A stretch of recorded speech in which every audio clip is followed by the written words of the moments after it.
સ્થાનિક સ્વરાજની ચૂંટણીના પરિણામોમાં આ વખતે આમ આદમી પાર્ટીના ઘણા બધા એવા સભ્યો છે કે જે લોકો જીત્યા, એ પછી વિસાવદર હોય કે આદિવાસી વિસ્તાર હોય, અને અત્યારે હાલ આ જ સમગ્ર મામલે અને આગામી 2027ની રણનીતિને લઈને ફરી એક વખત અરવિંદ કેજરીવાલ ગુજરાતના પ્રવાસે આવવાના છે।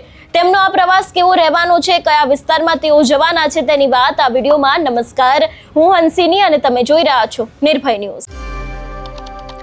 એક તરફ અત્યારે હાલ ભાજપ હોય, કોંગ્રેસ હોય કે આમ આદમી પાર્ટી હોય, દરેક લોકોનો સીધો જ ફોકસ ગુજરાત ઉપર છે, કારણ કે હવે એક જ વર્ષના ટૂંક સમયની અંદર વિધાનસભા 2027ની ચૂંટણીઓ આવી રહી છે। સ્થાનિક સ્વરાજની ચૂંટણીને સેમીફાઇનલ માનવામાં આવતી હતી અને 2027ને ફાઇનલ મેચ માનવામાં આવે છે, ત્યારે હવે અરવિંદ કેજરીવાલ ફરી એક વખત ગુજરાત પ્રવાસે આવવાના છે। તેમના પ્રવાસને લઈને વાત કરવામાં આવે તો 24, 25 અને 26 મેના રોજ અરવિંદ કેજરીવાલ છે તે ગુજરાતમાં ઘણા બધા કાર્યક્રમો છે એમાં ભાગ લેવાના છે। 24 અને 26 મેના રોજ અરવિંદ કેજરીવાલ પાર્ટીના પદાધિકારીઓ અને આગળની જે રણનીતિ છે તે પણ બનાવવાના છે। 25 મેના રોજ નર્મદા જિલ્લાના રાજપીપળા ખાતે ભવ્ય રોડ શો છે, એમાં પણ અરવિંદ કેજરીવાલ હાજરી આપશે અને કેજરીવાલ નર્મદા જિલ્લાના લોકોનો આભાર વ્યક્ત કરવા માટે રાજપીપળા પધારવાના છે, એવી વાત પણ સામે આવી રહી છે।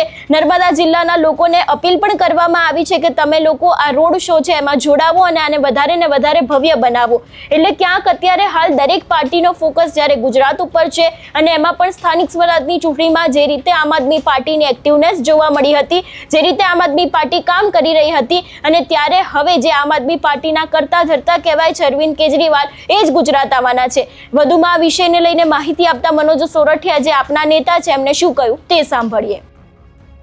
નમસ્કાર, હું આમ આદમી પાર્ટીમાંથી મનોજ સોરઠિયા।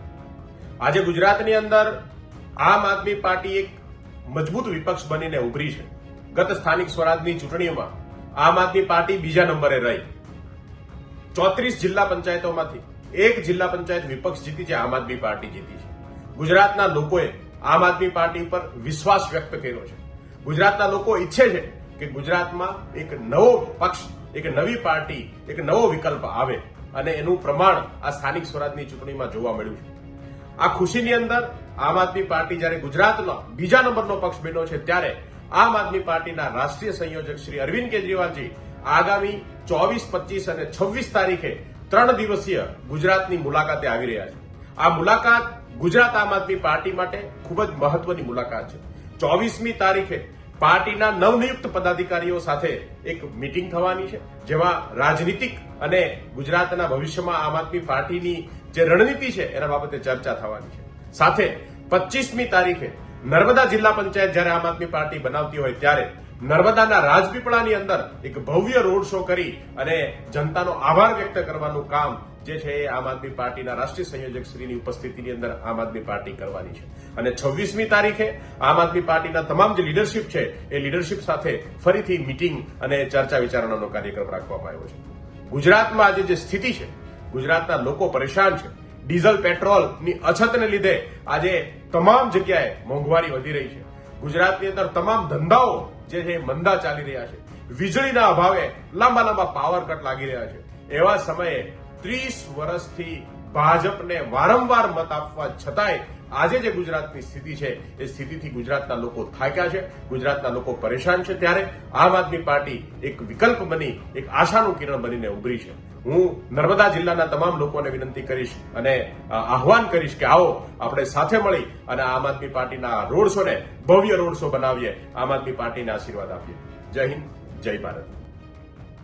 જોવાનું એ રહેશે કે અરવિંદ કેજરીવાલના ગુજરાત આવવાથી રાજનીતિ કેટલી ગરમાય છે, કારણ કે આની પહેલા પણ ઘણી બધી વખત અરવિંદ કેજરીવાલ છે તે ગુજરાત આવી ચૂક્યા છે। પછી ખેડૂતોના પ્રશ્નો હોય કે પછી બીજા કોઈ પ્રશ્ન હોય, એવામાં અત્યારે હાલ ગુજરાતમાં જો અત્યારના કરંટ ટોપિકની વાત કરવામાં આવે તો એક તરફ પેટ્રોલ ડીઝલની અછત છે, એને લઈને પણ અરવિંદ કેજરીવાલ દ્વારા ક્યાંક ને ક્યાંક પોતાના સોશિયલ મીડિયાના માધ્યમથી ઘણી બધી વાત કહેવામાં આવી હતી।